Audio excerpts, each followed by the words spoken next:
کہ جتنے بھی مادی نقشے پھیلے ہوئے ہیں ان مادی نقشوں پر اللہ کا کوئی وعدہ نہیں ہے. کیوں کہ سمجھنا سمجھانا یہ ہے کہ اللہ تعالیٰ کی قدرت وعدوں کے ساتھ ہے, وعدے حکموں کے ساتھ ہے. اللہ کی قدرت وعدوں کے ساتھ ہے, وعدے حکموں کے ساتھ ہے. یہ قدرت وعدوں کے ساتھ ہے, وعدے قدرت وعدوں کے ساتھ ہے, وعدے حکموں کے ساتھ ہے. نظام کائنات پر اللہ کا کوئی وعدہ نہیں ہے. نظام کائنات پر اللہ کا کوئی وعدہ نہیں ہے, کوئی وعدہ نہیں ہے. کیونکہ نظام کائنات قدرت سے بنا ہے, قدرت سے بن کر قدرت کے تابع ہے.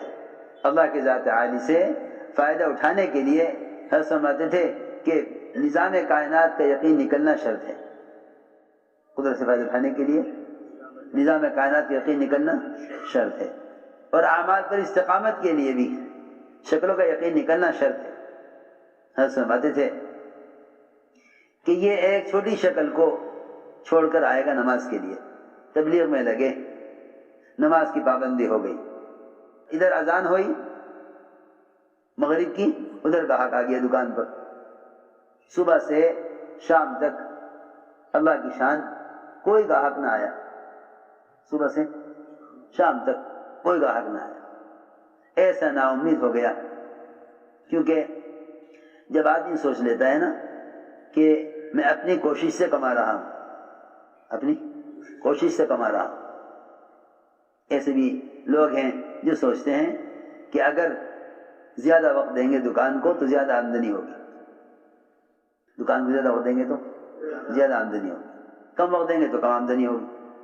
یہ نہیں معلوم کہ اللہ کی ذات کے ساتھ تعلق پیدا کرو تو اللہ تعالیٰ چاہیں گے گاہک کو لائیں گے, چاہیں گے تو بغیر گاہک کے رزق دیں گے. ہاں. ایک صحابی نے آ کر شکایت کی, جو ساری مسجد کو وقت دیتے ہیں نا, ان کے پارٹنر اور شریک ان سے ناراض ہوتے ہیں, ان سے ناراض ہوتے ہیں کہ بھئی ہماری طرف تم کیوں نہیں کماتے. ایک صحابی حضور اکرم صلی اللہ علیہ وسلم کی مجلس میں رہتے, ان کا شریک تجارت وہ دکان پر, اس نے آگے شکایت کی کہ جی میں اکیلا کماتا ہوں اور یہ آپ کے پاس بیٹھا رہتا ہے,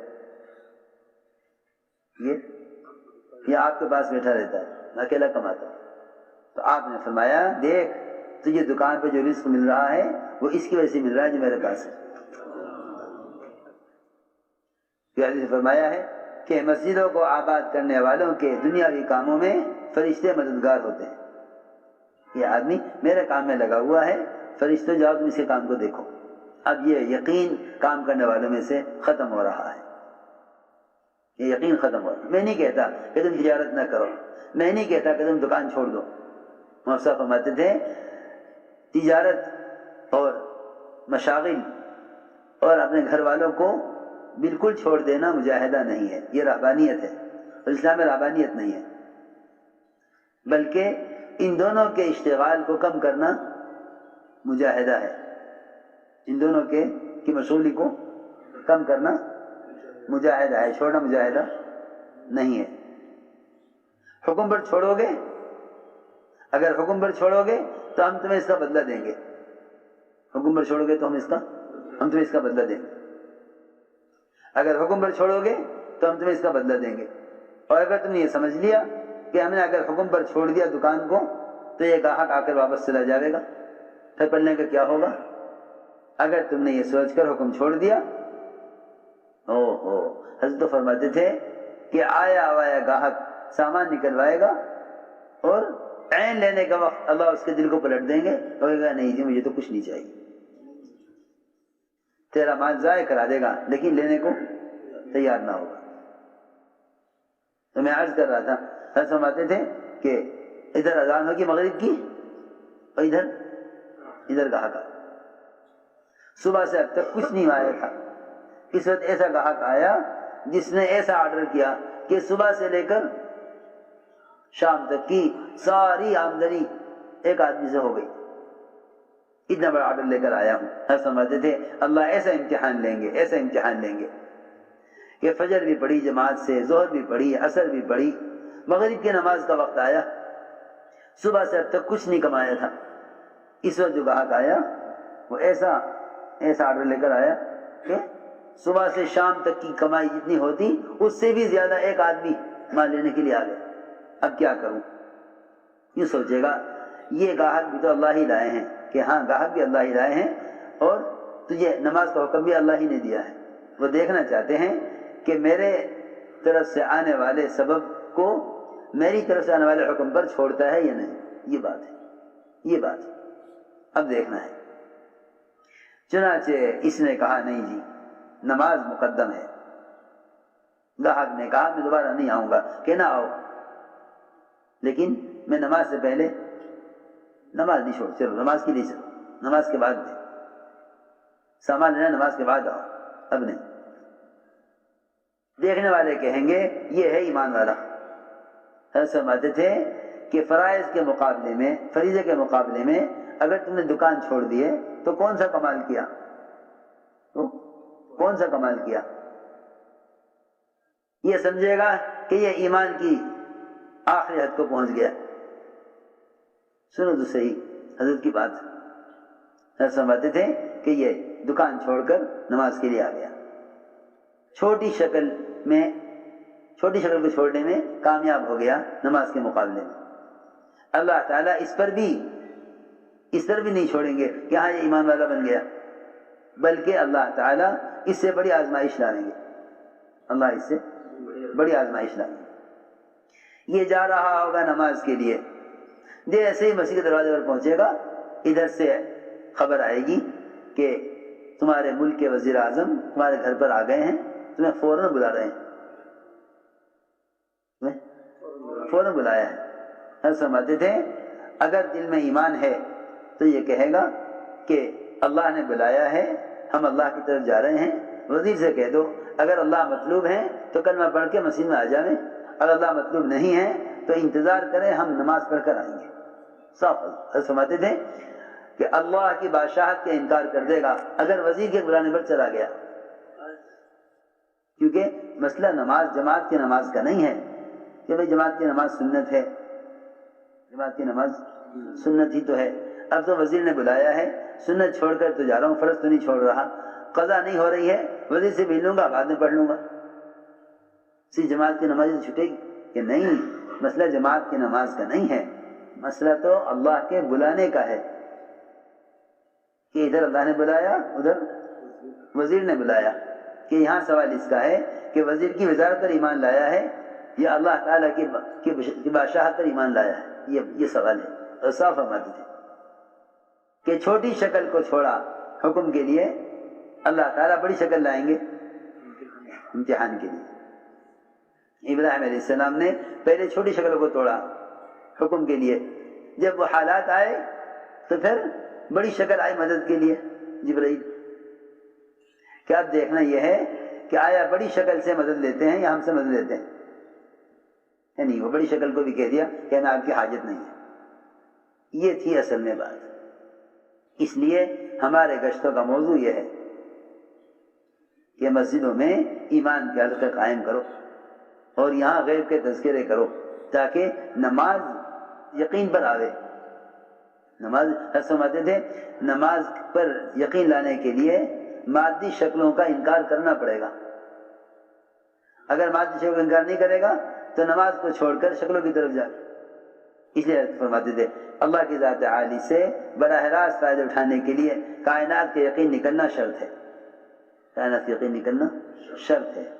اللہ کی قدرت سے استفادے کے لیے کائنات کے یقین نکلنا شرط ہے۔ یہ ہے کہ نماز کو پہلے یقین پر لاؤ، نماز کو پہلے نماز کو یقین پر لاؤ۔ عجیب حس کی بات ہے، اللہ اکبر۔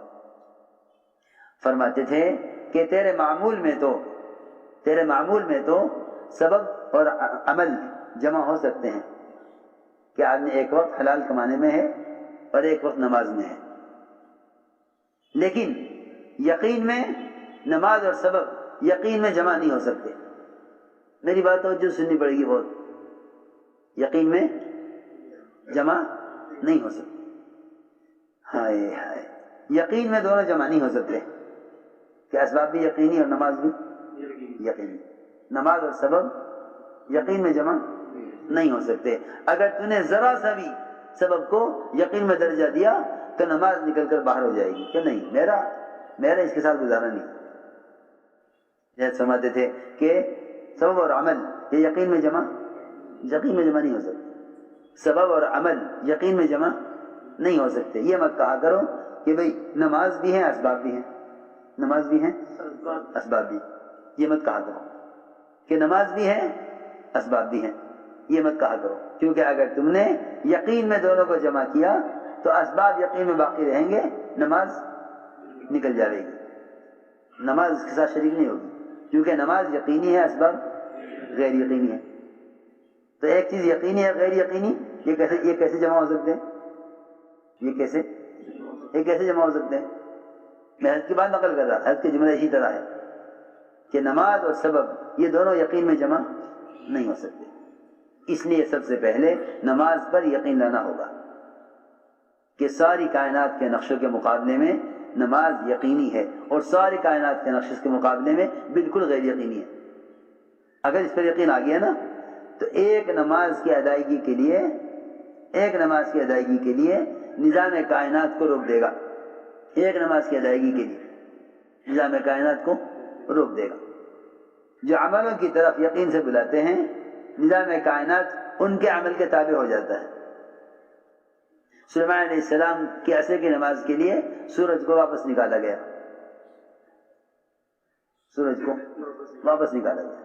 کیونکہ جتنی بھی اللہ تعالیٰ کی قدرت کی نشانیاں ہیں وہ اللہ کو سمجھنے کے لیے ہیں، چیزوں کو سمجھنے کے لیے نہیں.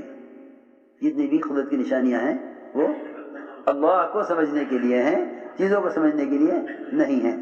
جب تم چیزوں کو سمجھنے میں لگ جاؤ گے اور عمل ضائع ہو جائے گا تو مطلب یہ ہوا کہ پھر تم چیزوں کو سمجھنا چاہتے تھے، اللہ کو سمجھنا نہیں چاہتے تھے. ساری کائنات جتنا اللہ کا غیر ہے وہ صرف اللہ کے تعارف کے لیے ہے. جتنا اللہ کا غیر ہے وہ اللہ کے تعارف کے، سنو دھیان سے بات، جتنا اللہ کا غیر ہے وہ اللہ کے تعارف کے لیے ہے.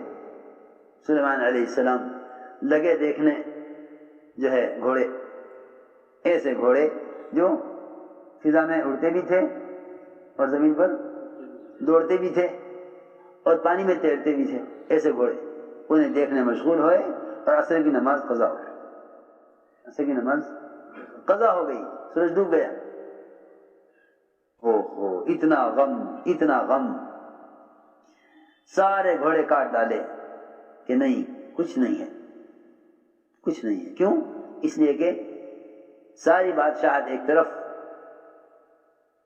عصر کی نماز ایک طرف. اتنا غم. اور چنانچہ اللہ نے اس غم اور فکر کی وجہ سے سورج کو واپس نکالا، یعنی عصر کی نماز ادا کی. پھر سورج غروب ہوا. یعنی مجھے تو آج کی اثر پڑھنی ہے اور ادا پڑھنی ہے تو سورج کو واپس لا. کہ سورج کو واپس لائی، مجھے تو اثر پڑھنی ہے. میرے دوستوں عزیزوں، میں اس لیے عرض کر رہا کہ جب تک نماز کو ساری باطنی شعور کے مقابلے میں یقینی نہیں بناؤ گے، اس کے لیے مشق کرنی پڑے گی. اس کے لیے مشق کرنی پڑے گی کہ اسباب کو مؤخر کرو، ترک نہ کرو. مؤخر کرنا یہ صحابہ کا طریقہ ہے. ترک کرنا رہبانیت ہے. دونوں میں فرق ہے. اسباب ترک کرنے کا حکم نہیں ہے، مؤخر کرنے کا حکم ہے. اسباب کو پیچھے کرو، اعمال کو آگے کرو، مقدم کرو، یہاں تک کہ عملوں سے کامیابیاں نظر آنے لگی. ایک صحابی نے عرض کیا نا کہ یا رسول اللہ، میں تجارت کے لیے بحرین جانا چاہتا ہوں. فرمایا پہلے 2 رکعت نماز پڑھ، کیونکہ حاجت کے پیش آتے ہی اگر پہلا قدم اٹھتا ہے عمل کی طرف تو قدم اٹھا اللہ کی طرف. اگر قدم اٹھتا ہے شکل کی طرف، سبب کی طرف، تو قدم اٹھائے اللہ کے غیر کی طرف. سیدھی بات ہے. حاجت کے پیش آتے ہی تو نے پہلا کام کیا کیا؟ سبب کا کیا یا عمل کا کیا؟ اگر پہلا قدم اٹھا عمل کی طرف تو پھر قدم اٹھائے اللہ کی طرف، اور اگر پہلا قدم اٹھائے سبب کی طرف تو قدم اٹھائے اللہ کے غیر کی طرف. یہ اسباب کو ساتھ لے کر پھر آتا ہے عمل کی طرف. اسباب ساتھ لے کر آتا ہے عمل کی طرف. ہم کہتے ہیں کہ نہیں عمل کو لے کر چل اللہ کی طرف، پھر اللہ تعالیٰ کو اختیار ہے، چاہے اسباب دے کر کامیاب کرے چاہے بغیر اسباب بھی کرے، اس کے اختیار اللہ کو ہے۔ اس طرح اعمال کی طرف یقین کے ساتھ بڑھو۔